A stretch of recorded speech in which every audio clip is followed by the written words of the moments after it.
Assalamualaikum warahmatullahi wabarakatuh.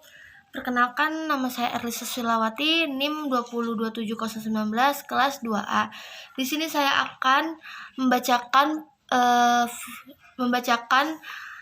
pemeriksaan fisik pada ibu hamil pada modul halaman 4-6.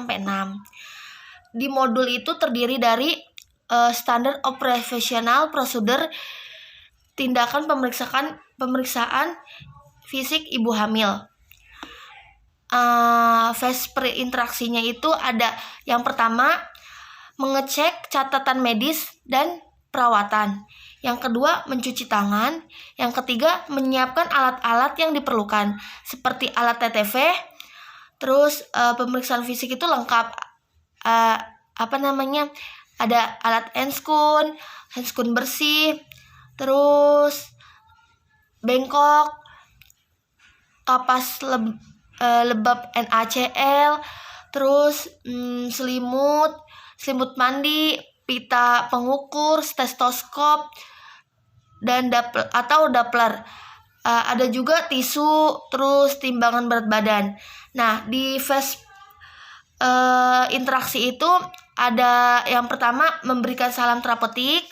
Yang kedua, melakukan evaluasi atau validasi pada klien, terus melakukan kontrak seperti waktu, tempat, dan topiknya, terus mengecek tujuan pemeriksaannya, terus ada juga menyampaikan keadaan ibu atau keluhan ibunya ke pasien, menjaga privasi klien dengan memasang sampiran atau sekrem.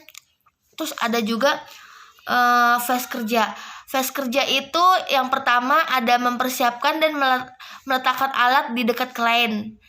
Terus ada juga mencuci tangan. Terus 3, mengajurkan klien untuk menggosok kantung kemih. Terus juga yang keempat ada mengganti selimut pasien dengan selimut mandi. Terus yang kelima, mengatur posisi pasien. Yang keenam, melakukan pemeriksaan. Nah, di pemeriksaan umum itu ada terdiri dari tanda-tanda vital, berat badan, tinggi badan. Nah, yang keduanya itu ada keadaan umum dan kesadaran klien, terus kebersihan dan keseluruhan. Nah, pemeriksaan daerah kepala itu kayak kepala, terus rambut, muka, telinga, leher. Nah, pemeriksaan darah ada juga pemeriksaan darah pada dada, ada jantung dan paru-paru, terus payudara dan puting susu. Nah, terdiri dari inspeksi kebersihan bentuk, puting, terus ada menonjol atau tidak, ada luka atau lecet, terus palpasinya bengkak, teraba, benjolan, tidak ada kalau ada gitu. Terus teraba panas atau tidak, terus ada kolostrum atau tidak. Nah, terus juga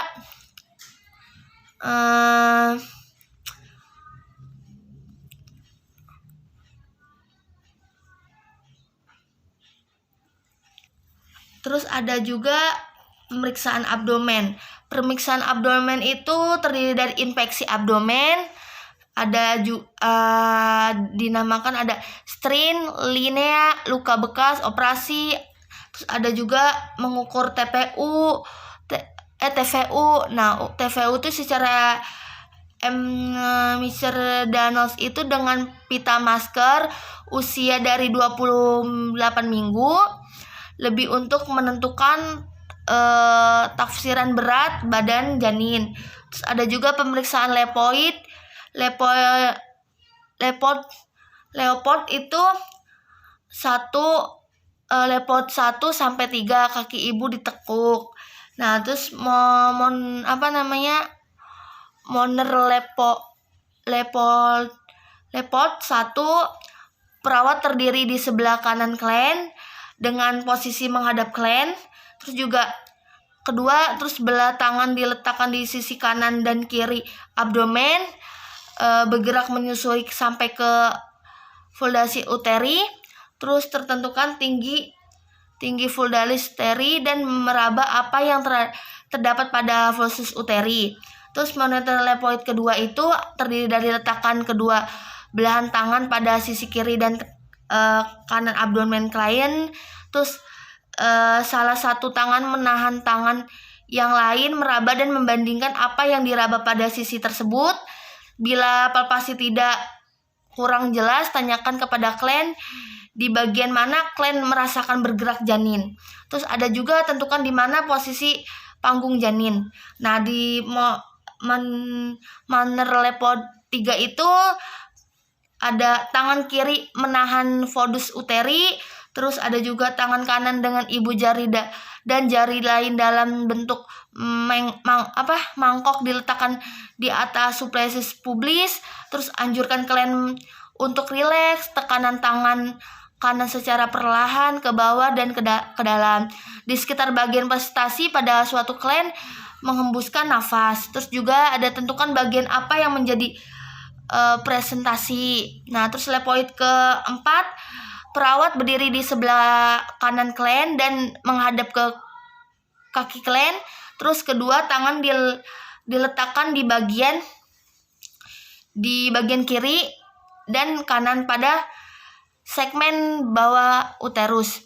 Terus juga perlahan-lahan kedua tangan meraba berbagian termuda janin yang teraba di atas pintu atas panggul. Terus ada tentukan presentasi janin yang berupa bagian yang masuk ke dalam pita atas panggul. Terus sudah masuk PAP, divergi atau belum, terus atau konvergen. Terus juga ada akulturasi denyut jantung janin atau disingkat dengan DJJ. DJJ itu terdiri dari menentukan punktus maksimum, terus ada juga menilai frekuensi, kekuatan dan keteraturan. Terus juga ada pemeriksaan elektromitas bawah, terdiri dari memeriksa ada tindaknya abdomen, memeriksanya adanya varieses, terus memeriksa refleks putela. Terus ada juga pemeriksaan premium dan anal atau sesuai dengan indikasi, terdiri dari mengatur posisi klien, memeriksa kebersihan daerah perineum. Terus ada juga memeriksa adanya pengeluaran pragina atau darah sekret, memeriksanya adanya hermoid, variances, faktor valensi dan lain-lain. Terus juga yang ketujuh itu ada juga membersihkan posisi nyaman.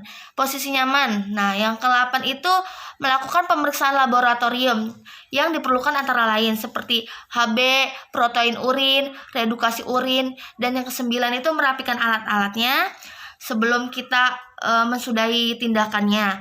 Terus yang ke-10 itu mencuci tangan terlebih dahulu sesudah kita melakukan tindakan dan sebelumnya juga. Nah, yang 11-nya itu fase terminasi. Fase terminasi itu terdiri dari mengevaluasi pasien setelah pemeriksaan fisik. Yang 13-nya itu membersihkan revoxemen positif. Nah, yang ke-13-nya itu melakukan kontrak untuk tindakan selanjutnya. Terus yang ke-14 itu mendokumentasikan hasil pemeriksaan fisik. Nah, yang bisa saya sampaikan tentang modul yang saya sampaikan saat ini ya. Terima kasih. Wassalamualaikum warahmatullahi wabarakatuh.